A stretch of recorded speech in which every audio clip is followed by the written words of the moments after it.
Hi everybody, I'm Bill Sanders and this is Watch Outside. Today what I want to do is to talk about movements and sort of where things are going as far as movements are concerned. At one time, it wasn't a big deal when one company made the watch, another one made the movement. For example, this Vacheron Constantin has a Frederick Piguet movement in it, and uh, it was it was one of those things that was done. Now, what has happened is that after the quartz crisis and what was perhaps the invention of the high horology, horlogerie, people said, wait a minute now, you know, why should I be paying all this money for an expensive watch when it's got a cheap movement in it? And so there was a kind of demand. It says, on the one hand, you could have a cheap watch with a cheap movement. Uh, Case in point, this was one of my first automatics I got. This is a Raymond Weil, and it's got an ETA in it, an ETA movement. I forgot which one it was. It's a fairly common one. That's an automatic, and I've had this, I don't know, over 20 years now, and it's used for banging around with now. Okay, so that was one kind of watch. It was not high horology. It didn't claim to be. It was just a watch. Another company that uses the inexpensive one is Tissot. I think at one time Omega and Tissot, they were together, and Omega was going to be the sort of the upper tier, and Tissot was to be more the general tier. Well, it's still true. And so you have, if you get a Tissot, you don't expect it to have an in-house movement, but you're not paying a great deal of money for it. Here's one. This is a Tissot Sculpture Line Power Reserve. This is a pretty nice watch, and it's got a big old 6498 in it. It used to be a pocket watch movement that was made in the 1950s by Unitas, and then it was purchased by ETA. Very popular one. I have one I'm working on now, making my own watch with it. Okay, that's sort of like this one thing. So you go out and you get a watch, and that's what you get. Now, on the other hand, if other companies, watch companies, have what are called in-house movements or manufactured movements, and Moritz Grossmann is a German company, and here's an example. This is one of their watches, and it has a caliber 102.0 in it.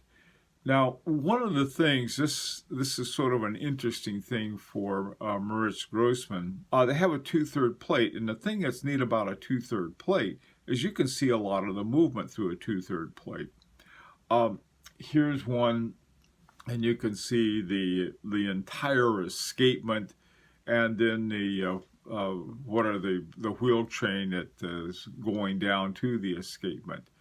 And there's a lot of engraving and Geneva waves and so forth. Really quite a beautiful movement, and they like to show it off. And of course, they make it. That's one of their things. So there you have two extremes. You got, on the one hand, you got inexpensive watches with inexpensive movements like Tissot and Raymond Weil. And on the other hand, you have more expensive ones. Now, Moritz Grossmann's tend to be very expensive. Not all of them are quite that expensive, but the ones with what are called the manufactured movements are more expensive. All right, now this is nothing new. Everybody knows this. And the problems that you run into is where you have misleading movements. This is one of my watches, and it's one I happen to like a great deal, but and it has a fantastic history to it. This is El Leroy, and Leroy he was around with he worked with Breguet at one time, and he was one of the king's watchmakers. But then there was the French Revolution, and it was all kinds of problems. And in 1900, his company, it wasn't the same guy, but for his family name, Leroy made the most complicated watch in the world, a mechanical watch. And it was from 1900 until 1989 that Leroy had the most complicated watch. And this was then surpassed in 1989 by Patek Philippe, and then in 2013 by Vacheron Constantin. But so it has all kinds of really fascinating history. And so this particular watch was advertised as having an Leroy movement, a 1025. And I called the company and everything else, and the guys I talked to, they said they weren't sure. Well, I took it up to a guy who's quite an expert on watches. And in fact, he's a judge. At the time I took it, he was a judge for the Grand Prix d'Horlogerie. And he said, "This is you've got an ETA movement in it. It's a Pazou 7001." Now, Pazou and Leroy had a history before Pazou became part of ETA, and the 7001 was developed before it was owned by ETA. So, for what that's worth, but the point of it was that when I contacted them, they wouldn't tell me what was in it. Now, there are a lot of watch companies that have these, what I call phony baloney names.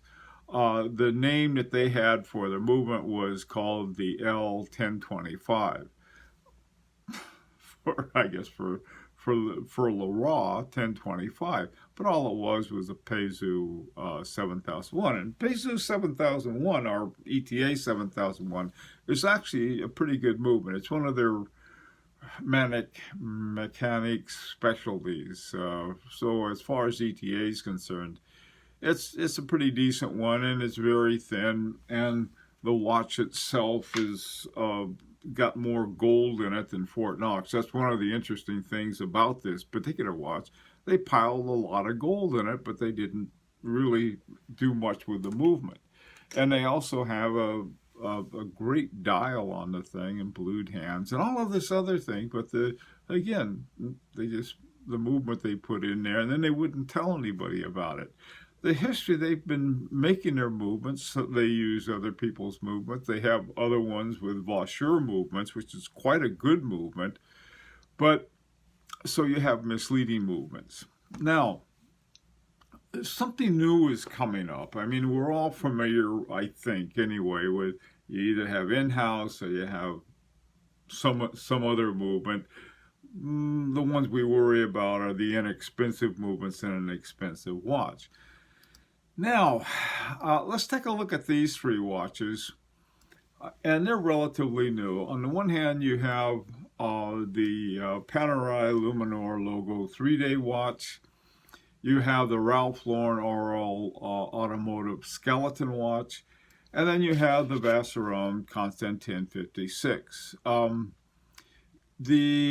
Except perhaps for the Luminor, I think the other two are pretty new. I know that the Vacheron Constantin 56 was introduced at the 2018 fair, the SIHH show in Geneva, and the Ralph Lauren RL Automotive Skeleton is a bit older. Now, what do these three watches have in common? Well, it turns out that the movement for all three of them was made by the same company. But they're very different movements. On the one hand, the Panerai Caliber P6000 was made to replace the ETA or Unitas 6498.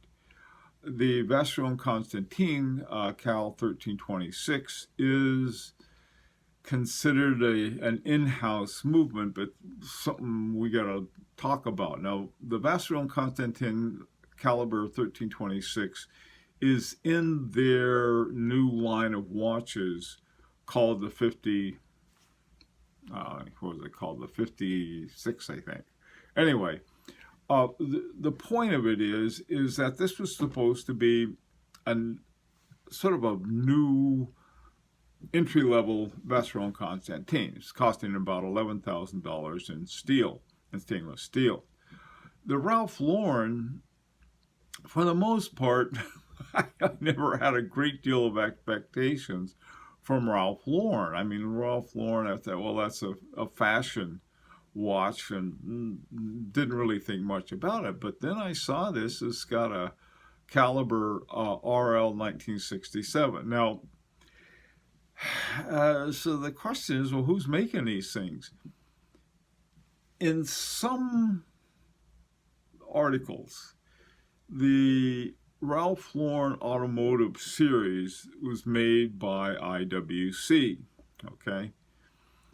But this one wasn't, the 1967, and all it was a skeletonized version of something that had been identified as being made by IWC. Well, who's making these? Because all three of these watches were made by the same company. Well, it turns out that the Richemont Group has a watchmaking manufacturer called Val Fleurier.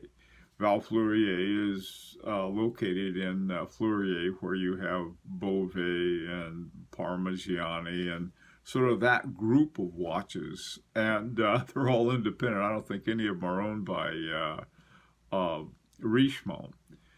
Okay, and one of the things they had, it was an article that was called Baumatic, In-House for Baume & Mercier. Well, now this sort of like redefines or re-questions what's this in-house? What are you talking about? And finding out about Val Fleurier was sort of somewhat of a mystery, because you have there were these pictures that looked like it was taken out of a factory a mile away. It's this dark manufacturing building, and so it was something. Another recent article, they had a visit. Some watch collectors got invited to, I think it's in Butte, Switzerland, or Boot, Switzerland, I think is how you pronounce it.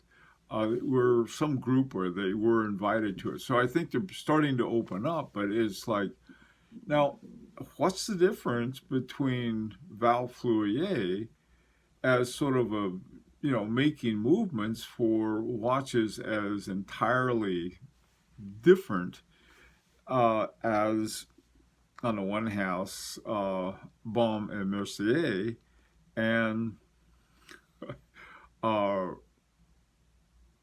Vacheron Constantin. Is this sort of like, here you have Swatch, and they own ETA, and ETA makes them for Omega or Mega and some of the other ones they own.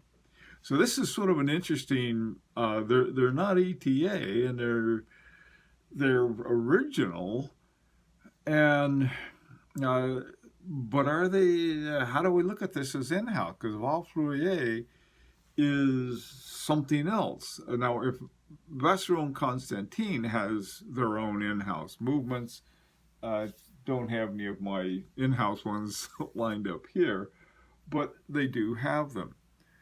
Okay, so this was sort of an interesting development, and I think it's one that's worth watching, because you have a real wide variety. By the way, the Ralph Lauren 1967 skeletonized version is another version of the movement made by IWC by Val Fleurier. What's interesting, though, is IWC making their movements, or is this also from Val Fleurier? Because the one that is made by IWC is for Ralph Lauren is exactly the same one, except it's not skeletonized, and it has a different caliber number. The skeletonized one made by Val Fleurier is with the 1967 caliber number.